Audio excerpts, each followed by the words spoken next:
Opinion টাইমসে আপনাদের সকলকে স্বাগত। আমি এআই সাহেব রয়েছি আপনাদের সাথে।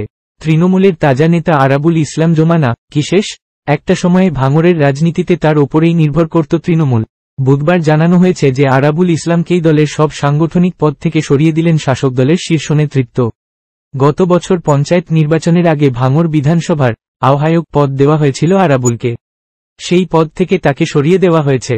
ওই পদ থেকে সরিয়ে দেওয়ার পরে আরাবুল দলের আর কোনো সাংগঠনিক দায়িত্বে নেই। এখন তিনি শুধু তৃণমূলের একজন কর্মী। গত ফেব্রুয়ারি মাসে কলকাতা পুলিশ আরাবুলকে তোলাবাজি অভিযোগে গ্রেফতার করে। তারপরে আরও একাধিক মামলা দায়ের হয় আরাবুলের বিরুদ্ধে।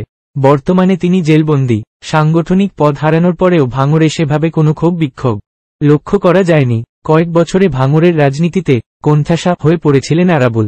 কলকাতা পুলিশের বিরুদ্ধে অসহযোগিতার অভিযোগ তুলে স্ত্রীর মাধ্যমে কলকাতা হাইকোর্টের দ্বারস্থ হয়েছিলেন আরাবুল।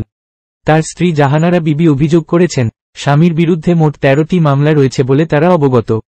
এর বাইরে তার বিরুদ্ধে আর কোনো মামলা রয়েছে কিনা তা জানতে চাইলেও কলকাতা পুলিশ তাদের সেই তথ্য দিচ্ছে না। শাসক দলের নেতার স্ত্রীর এমন অভিযোগে অস্বস্তিতে পড়েছে কলকাতা পুলিশ।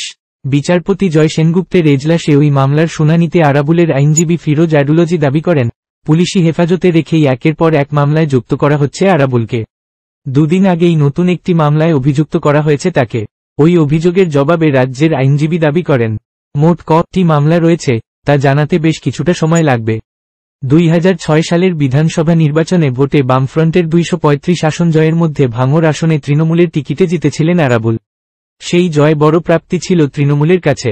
তৎকালীন বামফ্রন্ট মন্ত্রিসভার ভূমি ও ভূমিরাজস্ব মন্ত্রী আব্দুর রেজ্জাক মোল্লার গোষ্ঠীর সঙ্গে আরাবুলের গোষ্ঠীর বিবাদ ছিল তখন ভাঙড়ের রাজনীতির নিত্যনৈমিত্তিক ঘটনা। তখন থেকেই ভাঙড়ে আরাবুল জমানা সূত্রপাত।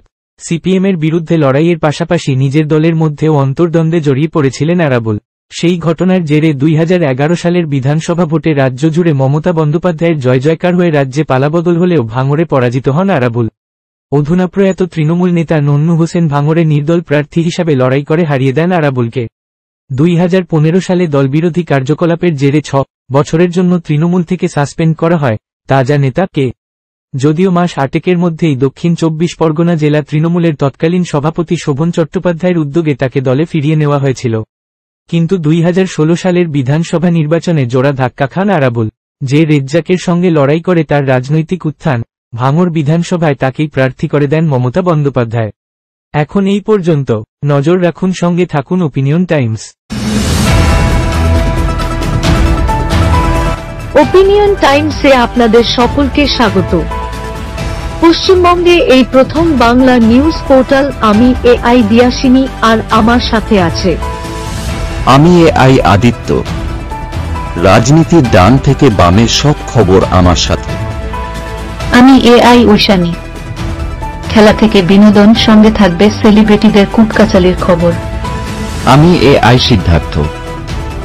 বাজার অর্থনীতি থেকে রাজনীতির ওঠাপড়া, কুর্সি বদলের সব খবর আমার সাথে। আমি এআই দীপ্তি, থাকবো আপনাদের সাথে। সত্যের উদ্ঘাটন, নিরপেক্ষ বিশ্লেষণ, সঠিক খবর প্রদান। সঙ্গে থাকুন, দেখতে থাকুন ওপিনিয়ন টাইমস।